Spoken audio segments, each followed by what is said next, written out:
جب سے درختوں سے اترا ہے اور جب سے غاروں سے نکلا ہے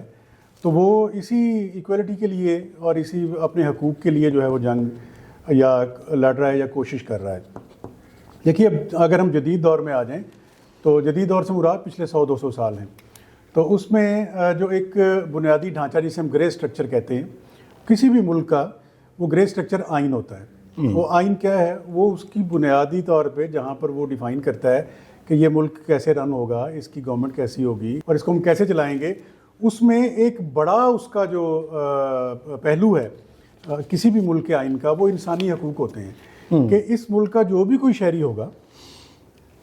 اس کو یکساں حقوق حاصل ہوں گے. اگر جو اسٹیٹ جو ہے وہ صحت کی سہولت دے رہی ہے, تعلیم کی سہولت دے رہی ہے, کوئی مواصلات کی, سڑکوں کی یا کوئی بھی سہولت جو دے رہی ہے, اس پہ سب کا برابر اور بنیادی حق ہوگا. اچھا, یہ ہمارے ہاں آئیڈیلسٹک چیز ہے, ایک یہ ایگزسٹ نہیں کرتا, آپ بھی جانتے ہیں. آگے جب گفتگو چلے گی تو سارے ہم اس پہ بات کریں گے.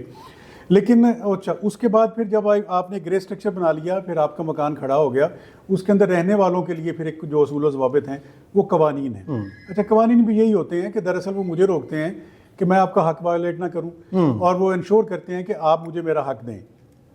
تو اس کو گو کہ سوشل جسٹس کا نام بہت دیر سے دیا گیا, یا اس کے لیے اویئرنیس جو ہے وہ دیر سے کی گئی. لیکن میرا خیال ہے کہ دنیا کی ہر مہذب سوسائٹی, دنیا کی ہر جو ڈاکیومنٹ ہے اس حوالے سے, انسانی معاشرے کو چلانے کے حوالے سے, 1800 سال پہلے حضرت عیسیٰ سے, یعنی آج سے یوں سمجھیں کہ تقریباً 4000 سال پہلے, جو ہم جس کو پہلا قانون دان تاریخ میں گنا جاتا ہے وہ حمورابی ہے, بیبیلون بابل کا جو حکمران تھا. اس نے پہلے مذاہب بھی, ایون اس کے بعد آ کے مذاہب نے جو ہے وہ کوڈ آف ایتھکس دیے. لیکن انسانی معاشرے کے لیے جو پہلے ضوابط تسلیم کیے جاتے ہیں معلوم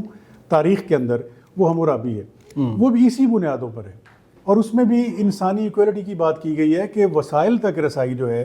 وہ ہر انسان کا بنیادی حق ہے. تو میرا خیال ہے کہ یہ بڑی اچھی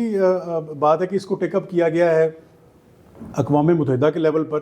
اور آج ہم پاکستان میں بیٹھ کے بھی, پاکستانی سوسائٹی میں بھی ہم اس پہ ڈیبیٹ بھی کر رہے ہیں, اس پہ ہم ڈسکس بھی کر رہے ہیں, اس پہ ہم گفتگو کر رہے ہیں. اور یہ سارے اویئرنیس کے ذریعے, اس اسکرین کے ذریعے سے, اس ہال کے ذریعے سے جو ہے باتیں ہم ایک دوسرے کے ساتھ جو شیئر کریں گے اور اس میں اویئرنیس پیدا ہوگی. تو یہ انسان پہلے دن سے کوشش اس میں کر رہا ہے ایکویلٹی کے لیے, سوشل جسٹس کے لیے. ٹھیک ہے. اچھا آصف قادری صاحب, ابھی جو ہم تھوڑا سا ڈیبیٹ کو تھوڑا سا اس کا جو کینوس ہے وہ وسیع کرتے ہیں, تو ابھی حقوق کی بات ہوئی, آئین پاکستان کی بات ہوئی. جب ہم لوگ پہلے اکیلے رہتے تھے, تو جب ہم گروہ میں شفٹ ہوئے, پھر معاشرے میں شفٹ ہوئے, تو پھر پاپولیشن بڑھتی گئی, تو ہمیں کچھ اصول و قواعد نظم و ضبط کی ضرورت پیش آئے گی کہ جی کیا کریں گے, میری لبرٹی کہاں تک ہے اور میں نے کہاں تک جا کے موو کرنا ہے. تو اس میں جب آئین کی بات کرتے ہیں تو وہ آئین میں ایک جگہ پڑھ رہا تھا کہ جی 280 آئین پاکستان کی جو آرٹیکلز ہیں وہ 280 کے قریب ہیں, جس میں سے 40 کے قریب آرٹیکلز جو ہے نا جی وہ انسانی حقوق کے میں ہیں. تو اتنی امپورٹنس دی گئی انسانی حقوق کو. لیکن اگر ہم اپنے معاشرے میں دیکھتے ہیں تو یہاں پہ تو مطلب بگاڑ در بگاڑ ہے. تو وہ اس کو آپ کس اینگل سے دیکھتے ہیں؟ یہ بیسیکلی آئین بنا کے اس کو امپلیمنٹ نہیں کیا گیا, یا آئین ہی غلط بنائے گئے کہ یہ ہماری ضرورت ہی نہیں تھی وہ آئین بنانے کے لیے, وہ آئین بنا لیے گئے؟ اس کو کیسے آپ ایڈریس کرتے ہیں؟ Sir thank you very much for having with me. اور اپنے اپنے شعبے کے ماہرین جو ہے ان کے ساتھ آپ نے مجھے موقع دیا ہے, میرے لیے عزت افزائی ہے. جیسے کہ آپ نے فرمایا سر, ہیومن رائٹس جو ہے, ہیومن رائٹس اور سوشل جسٹس, پہلے تھوڑا سا ہمیں یہ کلاسیفائی کرنے کی ضرورت ہے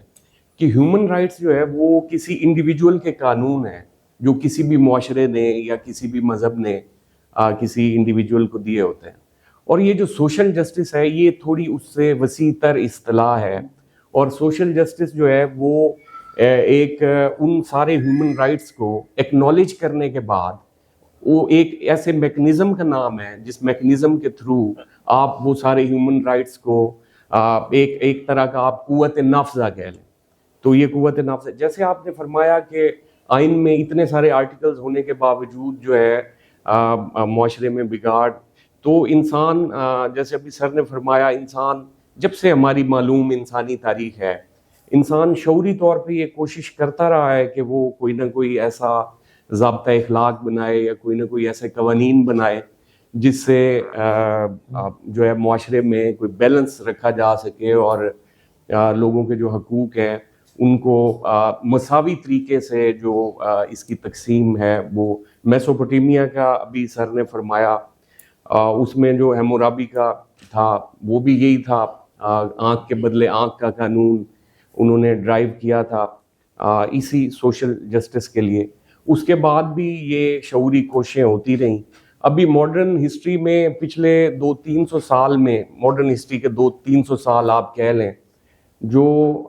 سوشل جسٹس کے لیے ایک آپ دستاویز کہیں تو میگنا کارٹا جو انگلینڈ کا قانون تھا، بادشاہ کے پاس بے پناہ اختیارات تھے اور عوام کے پاس کچھ بھی نہیں تھا، تو شروع میں میگنا کارٹا جو ہے وہ امرا اور بیرنز جو تھے انہوں نے بادشاہ کے ساتھ ایک ایسا انسٹرومنٹ یا ایک ایسی دستاویز تیار کی جس کے ذریعے سے بیسیکلی وہ میگنا کارٹا امرا نے اپنے لیے بادشاہ سے حقوق لیے، سوشل جسٹس کی ایک کوشش تھی۔ بعد میں جب کچھ عرصہ گزرا اور قانون دان جو تھے سوسائٹی کے انہوں نے اس میگنا کارٹا کو جب تشریح کی تو اس تشریح میں انہوں نے ایک پھر اس میں اور سوشل جسٹس کی اور جہتیں دریافت ہوئیں، جس میں ایک جہت تھی ٹرائل بائی جیوری، ٹھیک، جس میں مطلب آپ جو ہے جیوری جو ہے کسی بھی جرم پر جیوری ٹرائل کرے گی اور جیوری اس پہ فیصلہ کرے گی۔ پہلے یہ حق کس کے پاس ہوتا تھا؟ بادشاہ کے پاس، بادشاہ سے وہ آہستہ آہستہ لوگوں کی طرف آنا شروع ہو گیا۔ دوسرا اسی میگنا کارٹا میں ایک ہیبیس کارپس، مطلب ہیبیس کارپس کا، اور یہ قانون دانوں نے آہستہ آہستہ، یہ انسان کی شعوری کوشش تھی ماڈرن ایرا میں۔ اس کے بعد تھامس پین تھے، انہوں نے رائٹس آف مین کا ایک انسٹرومنٹ جو ہے وہ جب دیا شاید انقلاب فرانس کے بعد یا انقلاب امریکہ کی آزادی کے بعد، تو وہ جو پمفلٹ تھا ان کا، اس نے پورے مغرب میں کافی جو ہے اس میں شعور پیدا کیا لوگوں میں، اور یہ سوشل جسٹس اور ہیومن رائٹس کے حوالے سے۔ اس کے بعد بھی انقلاب فرانس میں بھی ڈیکلریشن آف رائٹس آف مین جو ہے وہ بھی اسی حوالے سے ایک شعوری کاوش تھی لوگوں کی۔ تو انسان جب سے موجود ہے تب سے یہ قانون بنتا رہا ہے، سوشل جسٹس کی خواہش جو ہے وہ یہ انسانوں میں موجود رہی ہے کہ کام کے مواقع جو ہے وہ سب کو ملنے چاہیے، دولت کی تقسیم جو ہے وہ برابر ہونی چاہیے، صحت کی جو سہولیات ہیں بیسیکلی ان پہ سب کا حق ہونا چاہیے، روزگار کے مواقع جو ہیں وہ بھی سوشل جسٹس کا وہ ہے وہ بھی، اور جو چارٹر ہے یو این کا، آج کا ہمارا پروگرام بھی شاید یونائٹڈ نیشنز کے سوشل جسٹس ڈے کے حوالے سے ہے، تو یو این چارٹر جو ہے بیسیکلی وہ بھی یو این چارٹر میں اسپیسیفکلی سوشل جسٹس تو شاید نہیں ہے، لفظ یہ نہیں لکھا، لیکن جو ایکویلٹی اور یہ تمام جو ہے اس میں انہوں نے اس کو ایڈریس کیا ہے شاید آرٹیکل 55 میں، تو روزگار کے یکساں مواقع اور ایکویلٹی اور اس میں تو مساوات کے لیے۔ تو سر اس کے بعد جو ہے ویسے یہ ماڈرن ایرا سے پہلے یہ سارا جو سوشل جسٹس کا ایک صحیح میکنزم موجود ہے وہ خدا کی طرف سے دیے ہوئے قانون میں موجود ہے، اور وہ اس سے ہم 1400 سال پہلے سے روشناس ہوئے ہیں۔ قرآن پاک کی تعلیمات کے ذریعے بہت ساری ایسی آیات ہیں جن میں اللہ تعالیٰ کی حاکمیت اعلیٰ کو ماننے کے بعد بہت ساری قرآن پاک میں ایسے احکام اور آیات موجود ہیں جس میں سوشل جسٹس کا حکم ہے، تو وہ ہمارے لیے مشعل راہ، اور لیکن کیونکہ پھر اس کے بعد کوئی ایسی سوسائٹی نہ بن سکی جس میں شروع میں خلافت راشدہ کے چند سالوں کے بعد، جس کے بعد جو ہے ہم وہ سوشل جسٹس کو یہاں پریکٹس ہوتے دیکھتے باقاعدہ طور پہ، اور ابھی جو آپ نے وطن عزیز کا کہا ہے کہ سوشل جسٹس، تو سر پورے تھرڈ ورلڈ میں یہ ایک مسئلہ تو ہے۔ سوشل جسٹس آپ وہ ناروے، اسکینڈینیویا اور ان چند ملکوں میں ایک انڈیکس ہے شاید یونائٹڈ نیشنز کا، اس میں اس انڈیکس پہ وہ چند ملک آتے ہیں سوشل جسٹس میں، اور ہم تو شاید 100 سال پیچھے ہیں۔ 100 سال پیچھے ہیں، چلیں۔ اچھا اسامہ سر، یہ ابھی تک ہماری جو گفتگو ہوئی ہے اس میں بار بار چیزیں ریپیٹ ہو رہی ہیں کہ جی ہمارے شعوری لیول کو ہم نے بڑھانا ہے, اویئرنیس دینی ہے, لوگوں کو پتہ ہو کہ جی ہمارے حقوق کیا ہیں, ہمارے رائٹس کیا ہیں. اور اسٹیٹ جو ہے نا جی وہ لوگوں کو منظم کرنے کے لیے, تاکہ ایک بندہ دوسرے بندے کو نقصان نہ پہنچائے, کوئی ضابطہ اخلاق بنائے ہیں, کوئی اس میں سے اس نے کوئی چیزیں بنا دی ہیں تاکہ لوگ ایک دوسرے کو کے لیے ہارمفل نہ ہوں. تو یہ جب شعوری لیول کی بات آ جاتی ہے تو پھر ہمارا شعوری لیول کے لیے ہمارے پاس جو پیرامیٹرز آ جاتے ہیں جس کو ہم جج کرتے ہیں, وہ ہم کہتے ہیں کہ جی سب سے پہلے ماں ہے جو اس کو بچے کو تربیت کرتی ہے, شعور دیتی ہے. پھر اس کے بعد ہمارا ایجوکیشن سسٹم ہے, اسکولنگ ہے, کالج ہے, یونیورسٹیز ہیں. تو یہ ہیرارکی میں چلے جاتے ہیں. تو ہم اگر پاکستان کو دیکھ لیں تو اس میں کہاں لیک کرتے ہیں, آپ کیا سمجھتے ہیں کہ جی وہ ماں کا, یا پرائمری ایجوکیشن, اس کے بعد ہائی اسکول کی ایجوکیشن, کالج, یونیورسٹیز. تو ایجوکیشن سسٹم کو ہم شعوری لیول میں کنٹریبیوشن کہاں تک دیکھتے ہیں؟ بسم اللہ الرحمن الرحیم. سب سے پہلے تو سوشل جسٹس یا انصاف پر مبنی سماج, تو میں سمجھتا ہوں جیسے بھی حسیب صاحب نے بات کی 1400 سال پہلے سے, تو حضرت علی نے کہا تھا, ہم شاید اس کو انصاف کے نظام کی طرف لے جاتے ہیں, لیکن ان کا مقصد سماجی انصاف تھا کہ انصاف پر مبنی معاشرہ جو ہے, اگر غیر انصافی پر مبنی معاشرہ نہیں چل سکتا, کفر پر مبنی معاشرہ چل سکتا. تو یہ ہم نے دیکھا موجودہ دور میں بھی کہ وہ معاشرے جن میں سماجی انصاف تھا یا جن میں سوشل جسٹس تھا, وہ معاشرے جو ہیں وہ آج فرسٹ ورلڈ کہلاتے ہیں, اور ایسے تمام معاشرے جن میں سماج جو ہے وہ تقسیم ہے مختلف طبقات کے اندر, وہ سیکنڈ ورلڈ اور تھرڈ ورلڈ کہلاتے ہیں. ابھی بہت ساری ڈیولپمنٹس ہوئیں. اچھا, ایک ڈیولپمنٹ بڑی مزے کی تھی کہ یو این نے پاورٹی کی ڈیفینیشن بدل دی. ایک وقت میں پاورٹی, بہت سارے ہمارے یہاں اسٹوڈنٹس ہیں شاید اکنامکس کے بھی ہوں, تو سمجھا یہ جاتا تھا کہ ایسا بندہ جو لیس دین $2 اے ڈے کما رہا ہے وہ پور ہے. اچھا, ایک ماڈرن ڈیفینیشن یہ آئی کہ ہر وہ بندہ کسی بھی معاشرے کا, اگر آپ نے لیول جج کرنا ہے پاورٹی کا یا اس کے رچ ہونے کا, تو آپ یہ دیکھیں گے کہ اس معاشرے کے اندر انڈیویجولس کو اس معاشرے کی اکنامک لائف کے اندر اینڈ سوشل لائف کے اندر اینڈ پولیٹیکل لائف کے اندر پارٹیسپیٹ کرنے کی اپرچونٹی کتنی ہے, اور جتنی اپرچونٹی یکساں ہے اور برابر ہے اتنا وہ معاشرہ سمجھا جائے گا کہ بہتر معاشرہ ہے, اور جتنی وہ اپرچونٹی کم ہے وہ اتنا پور معاشرہ گنا جائے گا. صحیح. تو یہ ایک بڑی بہترین اور بڑی مزے کی ڈیولپمنٹ تھی, جس کی وجہ سے بہت سارے ملکوں نے اس پر فوکس کرنا شروع کیا کہ وہ ایسے مواقع دیں. اور ہم دیکھتے ہیں, ہم اکثر بات کرتے ہیں کہ بہت ہمارے بلکہ نیبرنگ کنٹری میں ایک چائے بیچنے والا جو ہے وہ وزیر اعظم تھا, اور اسی طرح سے دنیا کے بہت سارے ملکوں میں ہم دیکھیں کہ اگر امریکہ کی ہم بات کریں تو وہاں پر کالے جو تھے ایک وقت میں ان کو سٹیزن بھی تسلیم نہیں کیا جاتا تھا, پھر ایک وقت میں ہم نے دیکھا کہ وہ پریزیڈنٹ بھی بنے امریکہ کے. اسی طرح وہاں جینڈر بائس بہت زیادہ تھا, اور پھر ہم نے دیکھا کہ خواتین جو ہیں ان کی پریزیڈنٹ کی دوڑ میں بھی شامل ہوئی. تو اگر ہم اپنے معاشرے کی بات کریں تو میں سمجھتا ہوں کہ کچھ حوالوں سے ہمارا معاشرہ جو تھا وہ بڑا بیلنسڈ معاشرہ تھا, لیکن کچھ وجوہات کی بنیاد پر اس میں آج سماجی تقسیم بہت زیادہ بڑھ گئی. ہمیں سب سے پہلے ڈٹرمننٹس کے اوپر بات کرنی چاہیے کہ وہ کیا ڈٹرمننٹس ہیں جن سے ہم یہ جج کر سکتے ہیں کہ کسی معاشرے کے اندر سماجی انصاف مہیا کیا جا رہا ہے یا نہیں. اور وہ میرے دوستوں نے اس پہ بات کی یقیناً کہ اس میں آپ دیکھتے ہیں کہ آپ کا ایجوکیشن سسٹم کیا سب کے لیے یکساں ہے یا نہیں, آپ کا ہیلتھ فیسلٹیز سب کے لیے یکساں ہے یا نہیں, آپ پولیٹیکل موو میں پارٹیسپیٹ کرنا چاہتے ہیں تو کیا ایک غریب کا بچہ بھی آپ الیکشن لڑ کے آگے آ سکتا ہے یا نہیں آ سکتا. اسی طرح سے آپ کا انفراسٹرکچر سب کے لیے ایک جیسا ہے یا نہیں ہے. اگر ہم ان ڈٹرمننٹس کی بات کریں تو میں یہ سمجھتا ہوں کہ شاید تھرڈ ورلڈ یا ہم جیسے معاشرے میں جان بوجھ کر ایک ایسا ماحول کریٹ کیا جاتا ہے جس میں ہیو اور ہیو ناٹس کے درمیان ایک فرق رہے, اور یہ جتنے بھی ڈٹرمننٹس ہیں ان کو جان بوجھ کر 2-3 سیگمنٹس میں تقسیم کیا جاتا ہے. جیسے پاکستان کی ہم بات کریں, ایجوکیشن سسٹم کی بات کریں, تو ابھی آپ نے مجھ سے پوچھا, اور چونکہ میرا فیلڈ بھی ایجوکیشن ہے, تو یہاں پر ایک ایلیٹ کلاس ایجوکیشن بنا دی گئی جس میں کچھ ایسے ادارے تھے جہاں صرف ایلیٹ کے بچے پڑھ سکتے تھے.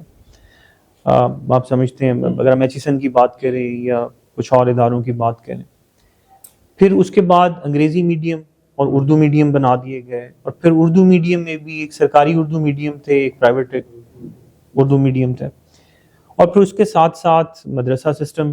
لانچ کر دیا گیا, اور پھر مدرسہ میں بھی مختلف پھر کیا ہو گیا کے مدرسے. تو ایسی ڈویژنز جان بوجھ کر شعوری طور پر معاشروں میں سمجھتا ہوں تھرڈ ورلڈ میں کریٹ کی جاتی ہیں تاکہ ان کو کسی مشترکہ مفاد کے اوپر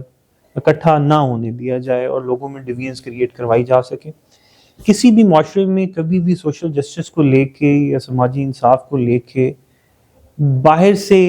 کوئی موو نہیں ہوئی, ہمیشہ ان لوگوں نے خود سے سوچا اور خود سے ایفرٹس کی اور خود سے وہ اپنے آپ کو انہوں نے اس طرح سے اپلفٹ کیا.